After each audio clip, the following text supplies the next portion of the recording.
从未见过如此奇葩的拍照方式。Let's do it again. I think I blinked. 这是原始人发明的墨镜，虽然能挡光，但是也完全挡住了视线。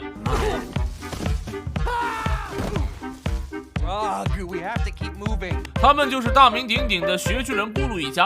在远古时期，咕噜一家5口挤在这个狭小洞穴里艰难求生，不是因为他们不想出去，而是外面的世界太危险。比如邻居老王一家就是被猛犸象踩死，而老张一家被大蛇一口吞掉。咕噜一家能活到现在的原因，是因为他们有个非常怕死的老爸。父亲规定，只有饿得快死的时候才能出去找食物，其他时间必须待在洞穴里。这不，由于太长时间没吃饭，一家人早就饿得前胸贴后背。他们找到了鸵鸟的鸟窝，准备偷蛋，可到底派谁去执行任务呢？抛硬币来决定。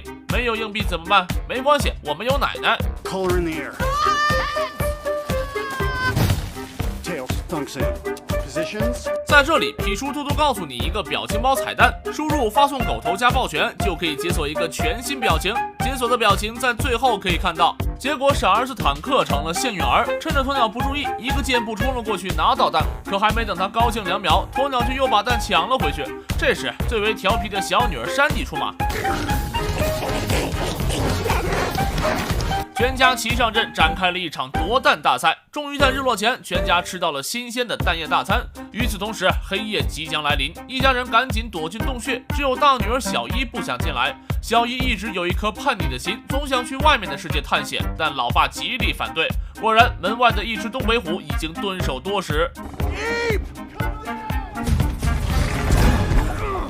回到洞穴，老爸又是对小伊一番威胁利诱，总之就是要奉行不准出去的基本原则。但少女躁动的心又怎能会停止？小伊遇上了一个流浪男孩盖游遍四方，风流倜傥，不仅会生火，还告知了他们世界末日即将到来的真相。果然没多久，山脉崩塌，大地裂缝，整个世界真如盖所说，成为了一片废墟。不过，一个崭新的世界也出现在了他们面前。迫不得已，一家人只好踏上了寻找新家园的旅途。我从未见过如此奇葩的洗澡方式。Mom, got ants. See, Sandy doesn't fuss. 用棍子狠狠敲打，直到把身上的灰尘敲干净为止。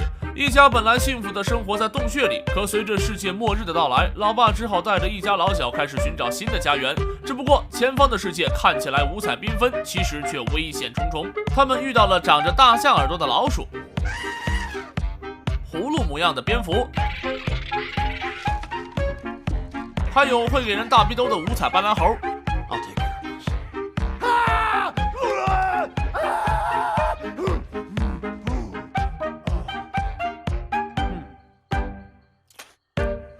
一家人玩得正起兴，突然身后传来一阵嘶吼，原来还是那只东北虎。一家人再次踏上了逃亡之旅。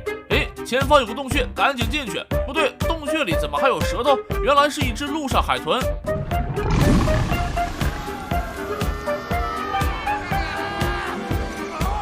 一家人被鹿豚喷了出来，而一旁的东北虎却像看见了极为恐惧的东西，赶紧逃窜。鹿豚们也钻进了地下，天空变暗，无数红色飞鸟聚集在一起。转眼间，一只硕大的鹿豚就成为了一副骨架。眼看红鸟已经发现他们，危急时刻，小伊想起了盖给他的号角。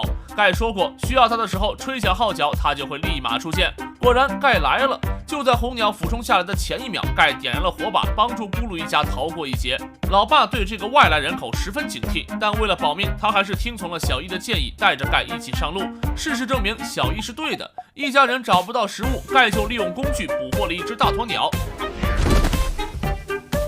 一家人在鸵鸟身体里从内到外大餐一顿，老爸吃着肉却开心不起来，因为他觉得自己很没用，盖抢了他这个一家之主的风头。隔天一觉醒来，盖惊讶地发现自己已经在悬崖边缘，原来世界末日还在继续，他们必须尽快寻找新的稳定家园，而这离不开盖的帮助。他给所有人制作了一双鞋子，帮助大家通过灌木丛。再碰见老冤家五彩斑斓猴，盖选择给他们香蕉，化干戈为玉帛。遇到悬崖斜坡，直接滑翔而下。与盖相比，连雨都没见过的老爹就显得那么愚蠢。随着家人们越来越信服盖，老爹第一次有了危机感，于是他开始模仿盖，制作起了各种工具，想起了各种鬼点子。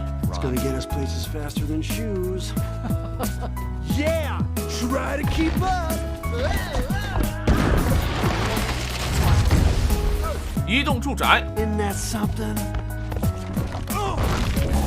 还有超级跳跳板。 I almost feel sorry for him.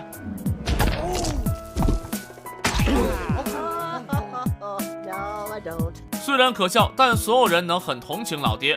直到此时，一家人终于看清了事实，他们不再跟随老爹去找洞穴，而是一致决定和盖去追逐自由的明天。老爹大怒，追着盖就打了起来，一个不小心，二人掉到了郊游坑里。面对绝境，二人十分平静。原来盖的父母就死在了郊游坑里，老爹十分同情盖的遭遇，二人冰释前嫌，决定携手逃出升天。